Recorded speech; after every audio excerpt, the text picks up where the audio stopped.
People across central Illinois are honoring those who made the ultimate sacrifice this Memorial Day. We start in Peoria, where the city held its annual Memorial Day ceremony. It started at around 10:30 with a musical prelude by the Peoria Municipal Band. As you can hear, the guest speaker was Medal of Honor recipient Harold Fritz, a retired U.S. Army officer who detailed his gruesome experience and actions during the Vietnam War.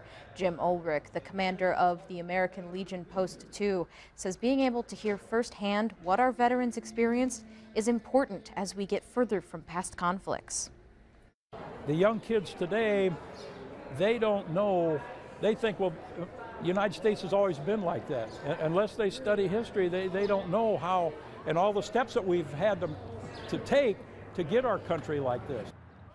The ceremony closed out with a rifle salute to honor the dead of all wars and from terrorism attacks, as well as a performance of God Bless America by the Peoria Municipal Band.